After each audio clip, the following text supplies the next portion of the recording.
नमस्कार दोस्तों, कॉम्पिटिटिव एग्जामशाला में आपका स्वागत है। दोस्तों आज हम पढ़ेंगे मैथ्स पेडागॉजी में सामुदायिक गणित के टॉप 10 क्वेश्चन के बारे में और उनसे सीखेंगे कुछ छोटे छोटे पॉइंट्स को। तो चलिए स्टार्ट करते हैं। पहला क्वेश्चन हमारा है, पाइथागोरस प्रमेय बताने के लिए शिक्षक ने कक्षा में सीटें बांटी जिसमें 4 समकोण त्रिभुज बने हुए थे। शिक्षक ने बच्चों से त्रिभुजों की भुजाओं में संबंध ज्ञात करने के लिए कहा, तो इसमें शिक्षक ने किस नियम का पालन किया? निगमन विधि, आगमन विधि, प्रायोगिक विधि, व्यावहारिक विधि। देखिए, इसको जानने से पहले हम जान लेते हैं निगमन और आगमन विधि क्या होता है। लेकिन निगमन और आगमन विधि को जानने के लिए भी हमें 2 चीजें याद रखनी है। नंबर 1 तो नियम और नंबर 2 उदाहरण।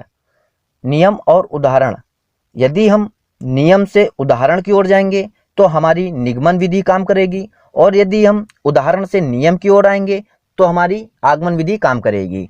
या फिर इसको इस तरह से याद रखते हैं। देखिए, निगमन में क्या होता है, नी से स्टार्ट होता है, तो इसमें पहले नियम आएगा, उसके बाद में उदाहरण आएगा। और आगमन में देखिए, आगमन में हम आ को लिखने के लिए हमें पहले उ लिखना पड़ेगा।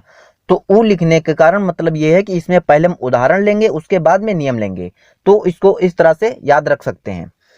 तो देखिए क्वेश्चन क्या कहता है। क्वेश्चन में टीचर ने एक सीट दी थी बच्चों को, उसमें समकोण त्रिभुज बना दिया। तो इसमें टीचर ने क्या किया, बच्चे को पहले उदाहरण दे दिया, उसके बाद में क्या किया, इसकी सहायता से वह नियम को बताएगा, वह संबंध बताएगा त्रिभुज की तीनों भुजाओं से संबंधित। तो उसने क्या किया, उसने पहले उदाहरण दिया, उसके बाद में उसने बताया नियम को, उसकी सहायता से बताएगा वह नियम को। तो इसमें कौन सा नियम लगेगा हमारा, उदाहरण से नियम की ओर। उदाहरण से नियम की ओर मतलब कि आगमन विधि। तो इसका जो आंसर हो जाएगा आपका आगमन विधि हो जाएगा। दोस्तों यदि आप चैनल पे पहली बार विजिट कर रहे हैं या अभी तक अपने चैनल को सब्सक्राइब नहीं किया तो चैनल को सब्सक्राइब कर लीजिएगा और बेल आइकन को दबा लेना, जिससे हमारे आने वाली वीडियोस की नोटिफिकेशन आप तक पहुंचते रहें। हमारा अगला क्वेश्चन है, गणित में गणना करने संबंधी कौशल को किसके द्वारा बढ़ाया जा सकता है? कक्षा में अभ्यास से क्रियाशील गतिविधियों का आयोजन करके, संकल्पनाओं और प्रक्रियाओं को स्पष्ट करने के बाद अधिक से अधिक अभ्यास देना, केवल संकल्पना ज्ञान देना, केवल एल्गोरिदम का वर्णन करना। तो देखिए, मैं आपको शुरुआत से बताता चला रहा हूं कि आपको कुछ वर्ड यदि ऑप्शन में दिखते हैं तो आपको वो ऑप्शन गलत करने हैं, मतलब कि आपके वो ऑप्शन गलत ही होंगे। देखिए यहाँ पर आपको केवल मिला, इससे आपका ये ऑप्शन गलत हो गया। इसमें भी आपका केवल मिला तो ये भी आपका ऑप्शन गलत हो गया। और देखिए यहाँ पर अधिक से अधिक अभ्यास पर जोर दिया और इसके कारण ये भी ऑप्शन गलत हो गया। तो आपका ऑप्शन कौन सा बचा, पहला, और आपका यही ऑप्शन सही है। कक्षा में अभ्यास से क्रियाशील गतिविधियों का आयोजन करके। दोस्तों यदि आप हमारे सारी वीडियो देख रहे हैं तो आप यकीन मानिए आप पेडागॉजी में 100% नंबर के दावेदार हैं, क्योंकि आप वो चीज सीख रहे हैं जो हर सब्जेक्ट की पेडागॉजी में लगती है। और ये मेथड आपका बेस्ट मेथड है पेडागॉजी में आपको उत्तर पाने का। अगला क्वेश्चन है हमारा, गणित में निदानात्मक परीक्षण का उद्देश्य है। देखिए, अब इस क्वेश्चन को समझने के लिए हमें 2 चीजें समझनी पड़ेंगी, निदान और उपचार। निदान और उपचार 2 चीजें होती हैं। निदान का मतलब यह होता है कि जब टीचर बच्चे में यह जानने की कोशिश करे कि बच्चे को कोई चीज समझ में नहीं आ रही है तो वह होगा निदान। लेकिन जब टीचर यह समझ जाए कि बच्चे को किस चीज में दिक्कत आ रही है और उसका उपचार करे, उसको अपनी शिक्षण विधि से या किसी भी अन्य प्रकार से बच्चों को समझा दे, तो वह होता है हमारा उपचार। तो यहाँ पर देखते हैं ऑप्शन क्या कहते हैं। ऑप्शन है प्रगति पत्र को भरना, निदान का मतलब ये होता ही नहीं है। सत्रांत परीक्षा के लिए प्रश्न पत्र की योजना बनाना, ये भी नहीं होगा। बच्चों की समझ में निहित रिक्तियों को जानना, देखिए यहाँ पर हमें ऑप्शन में ये मिला कि बच्चे में जो निहित रिक्तियां हैं, बच्चे में जो कमियां हैं उनको जानना। तो हमारा ऑप्शन नंबर कौन सा सही हो जाएगा, 3 नंबर। निदान का मतलब ही यही है।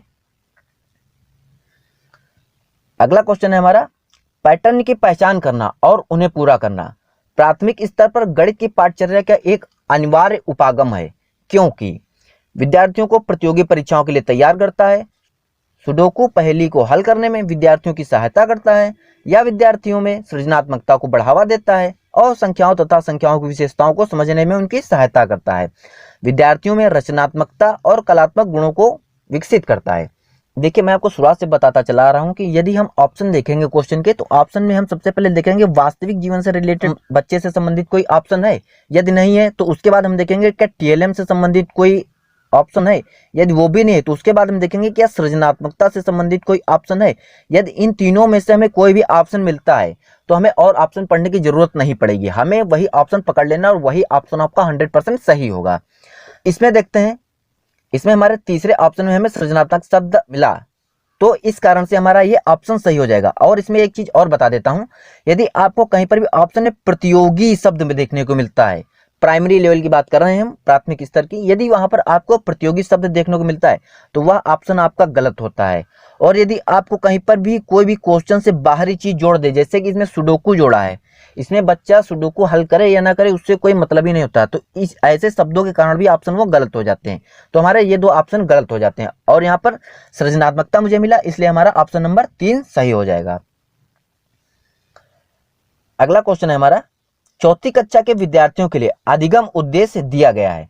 विद्यार्थी दशमलव वाली दो संख्याओं की, जो कि दशमलव के 2 स्थान तक हैं, को क्रम में रखने और उनकी तुलना करने की योग्यता रखता है। मतलब इसमें यह बताया गया कि बच्चा जो है उसे दशमलव के बाद तक, इस प्रकार से दशमलव के बाद तक यदि उसे 0.5 लिखना है तो बच्चा वो सही लिखता है और सही समझता है, या उसके अंदर योग्यता है। तो यह अधिगम जो है, इस अधिगम का उद्देश्य क्या है, यह अधिगम क्या बताता है, बच्चे में किस चीज का विकास हुआ है।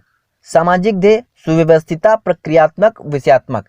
देखिए बात यहाँ पर दशमलव की हो रही है, तो दशमलव किससे संबंधित होता है, आपका मैथ सब्जेक्ट से संबंधित होता है। अनदर आपका दशमलव कहीं पर भी यूज नहीं होता है।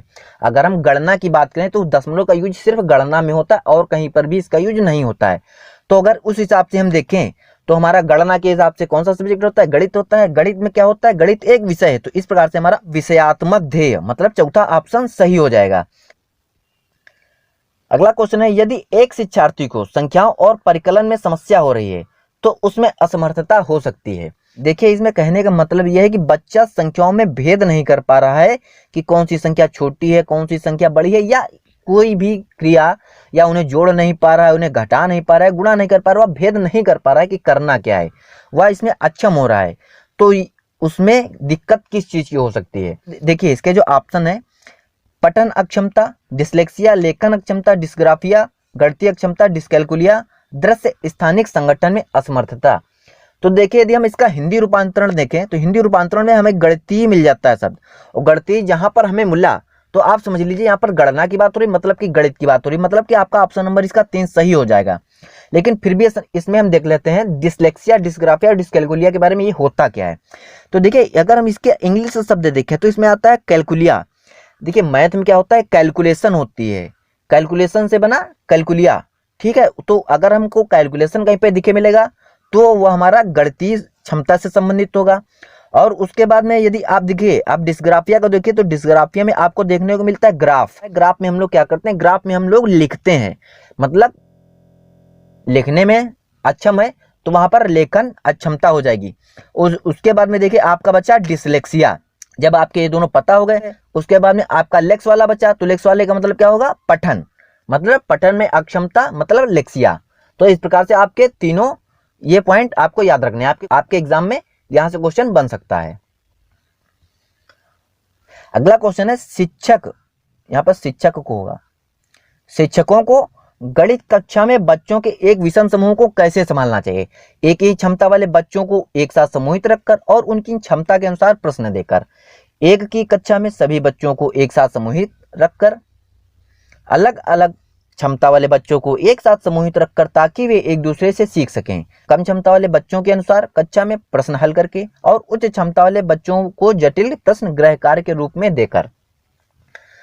देखिए इसमें जो आपका ऑप्शन पहला है, इसमें कहता है एक ही क्षमता के बच्चों को एक साथ समूहित रखकर, मतलब कि जो बच्चे तेज हैं उनको तेज के ग्रुप में रख दो, जो बच्चे कमजोर हैं उनको कमजोर में रख दो। लेकिन जो एनसीएफ हमारा है वो ऐसा नहीं कहता है, वो कहता है कि हमें हर एक बच्चे को बराबर रखना, हर एक बच्चा सीख सकता है, चाहे वह कमजोर हो चाहे वह तेज हो, सबको सामूहिक रूप से रखेंगे और उनमें किसी भी प्रकार का भेद नहीं करेंगे। और यदि हमने इस प्रकार से अगर बच्चों को अलग किया तो उनमें भेद उत्पन्न हो जाएगा, तो हमारा ऑप्शन नंबर 1 गलत हो जाएगा। दूसरा ऑप्शन है हमारा एक की कक्षा में सभी बच्चों को एक साथ सामूहिक रखकर। हाँ ये ऑप्शन आपका हो सकता है, एक ही कक्षा में सभी बच्चों को सामूहिक रखकर रखना है, ये बात सही है। अगला ऑप्शन है हमारा अलग अलग क्षमता वाले बच्चों को एक साथ समूहित रखकर ताकि वे एक दूसरे को सीख सकें। अब देखिए एनसीएफ ये भी कहता है कि बच्चों को एक दूसरे के साथ समूहित रखना है ताकि वे एक दूसरे से सीख सकें। बच्चे अपने आप में और अपने मित्रों के साथ ज्यादा अच्छे से सीखते हैं, यह माना जाता है। तो आपका ऑप्शन नंबर 3 भी हो सकता है। कम क्षमता वाले बच्चों के अनुसार कक्षा में प्रश्न हल करके और उच्च क्षमता वाले बच्चों को जटिल गृह कार्य के रूप में देकर। तो देखिए आपका ये भी ऑप्शन गलत हो जाएगा क्योंकि यह भेद उत्पन्न कर रहा है। तो देखिए आपका दूसरा और तीसरा ऑप्शन हो सकता है, लेकिन अगर इसमें हम बेस्ट ऑप्शन देखें तो आपका 3 नंबर होगा, क्योंकि ये आपकी पूर्ण जानकारी दे रहा है कि बच्चे एक दूसरे से सीखें भी। और इसमें कह रहा है सिर्फ एक समूह बना लेना, सिर्फ एक समूह नहीं बनाना है, बच्चे को समूह में रखना और उन्हें एक दूसरे से सीखने में सहायता भी एक दूसरे की करनी है। तो आपका इसमें ऑप्शन नंबर 3 सही हो जाएगा। अगला क्वेश्चन हमारा है, 7वीं कक्षा में बच्चों को गणित पढ़ाने के लिए बनाई जाने वाली पाठ्य योजना का निम्नलिखित में से कौन सा अति महत्वपूर्ण पहलू है? पाठ्य पुस्तक के अनुक्रम का अनुसरण करना, ये आपका गणितीय यहाँ पे होगा। गणितीय संकल्पनाओं को संरचनात्मक ढंग से प्रस्तुत करना, विद्यार्थियों को अवसर देना कि वे संकल्पनाओं की संरचना करें, क्रियाकलापों को लिखना और इस संदर्भ में प्रश्न देना। देखिए इसमें आपको बेहतरीन पाठ्य योजना के बारे में जानना है, जो सबसे महत्वपूर्ण पहलू रहा हो तो उसकी बात करेंगे। देखिए इस पहलू की यदि बात करें तो एनसीएफ कहता है कि जो शिक्षा होनी चाहिए वह हमारी बाल केंद्रित होनी चाहिए, मतलब बच्चों को केंद्र में रखकर हमें शिक्षा देनी चाहिए। तो इसमें इसके अगर ऑप्शन हम देखें तो हमें सबसे ज्यादा सुटेबल ऑप्शन जो मिलता है वो हमारा ऑप्शन नंबर 3 मिलता है, विद्यार्थियों को अवसर देना कि वे संकल्पनाओं की संरचना कर सकें।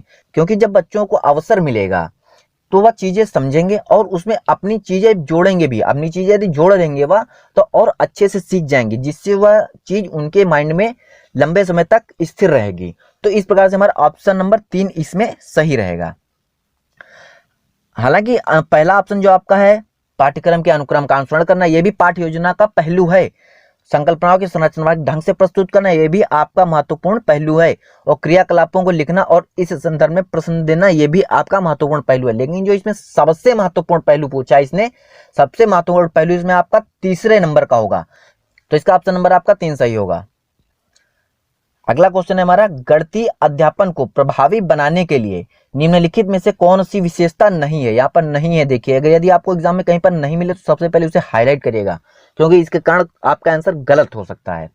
छात्रों को त्रुटियों के प्रतिरूपों पर केंद्रित होना, प्रतिदिन के अनुभव के साथ संबंध स्थापित करना, एक ही संकल्पना के लिए विभिन्न शिक्षण अधिगमों का प्रयोग करना, एक नई संकल्पना का परिचय देने के लिए समय के नियम का कठोरता से पालन करना। अब क्वेश्चन फिर से पढ़ते हैं। देखिए यहाँ पर लिखा है नहीं, गणितीय अध्यापन को प्रभावी बनाने के लिए निम्नलिखित के कौन सी विशेषता नहीं है? तो भाई देखिए पहली जो आपकी विशेषता है वो तो महत्वपूर्ण विशेषता है, प्रतिदिन अनुभवों के साथ बच्चों को जोड़ के सिखाना है, तभी बच्चे सीख पाएंगे अच्छे से। और जो हमारा तीसरा ऑप्शन है, एक ही संकल्पना के विभिन्न शिक्षण अधिगमों का प्रयोग करना, ये करना पड़ता है क्योंकि कक्षा में विभिन्न बुद्धिलब्धि वाले छात्र होते हैं, सबकी बुद्धि एक जैसी नहीं होती, कुछ उच्च स्तर और कुछ निम्न स्तर के बालक होते हैं। तो आपका तीसरा भी ऑप्शन सही है। तो जो आपकी विशेषता नहीं होगी वो होगी आपकी चौथा ऑप्शन। इसमें हमें समय के नियम का कठोरता से पालन नहीं करना है, क्योंकि बच्चे को पर्याप्त अवसर देना है ताकि वह अच्छे से सीख सके। तो हमारा ऑप्शन नंबर इसमें 4 सही हो जाएगा। अगला क्वेश्चन हमारा है, एक शिक्षक विद्यार्थियों से पत्तियों को एकत्र करने और सममित पैटर्न की पहचान करने के लिए कहती है। सॉरी यहाँ पर कहता है, टीचर होगा। यह कार्य शिक्षक के प्रयास को दर्शाता है। तो इसमें आपका क्या होना चाहिए? वास्तविक जीवन को गणितीय अवधारणा के साथ जोड़ने संबंधी, विषय उपागम संबंधी, शिक्षार्थियों में सृजनात्मकता का विकास करने संबंधी, गणितीय संप्रेषण में सुधार करने संबंधी। तो देखिए मैंने आपको शुरुआत में बताया था, लगातार बताते चला रहा हूँ, यदि आपको कहीं पर भी ऑप्शन में वास्तविक जीवन से संबंधित कोई ऑप्शन मिलता है और या ना मिले तो टीएलएम से संबंधित कोई ऑप्शन मिलता है, और यदि आपको टीएलएम से संबंधित कोई ऑप्शन ना मिले तब सृजनात्मकता से संबंधित ऑप्शन ढूंढेंगे। यदि हमें तीनों ही ऑप्शन में नहीं मिलेंगे तो फिर हम अन्य ऑप्शन के साथ जाएंगे। यहाँ पर देखिए हमें वास्तविक जीवन मिल गया है, तो फिर हमारा इसमें ऑप्शन नंबर 1 सही हो जाएगा। यहाँ पर देखिए हमें सृजनात्मकता भी मिला है, लेकिन यहाँ पर हम प्रेफरेंस किसे देंगे? वास्तविक जीवन को प्रेफरेंस देंगे, ना कि हम सृजनात्मकता को। हमारा ऑप्शन नंबर इसका 1 सही हो जाएगा। तो दोस्तों आशा करता हूं आपको क्लास समझ में आई होगी। तो इसे अपने दोस्तों में शेयर करना, लाइक करना, और यदि आपका कोई कंफ्यूजन हो तो कमेंट बॉक्स में पूछ सकते हैं। तब तक के लिए थैंक यू, धन्यवाद, जय हिंद, जय भारत।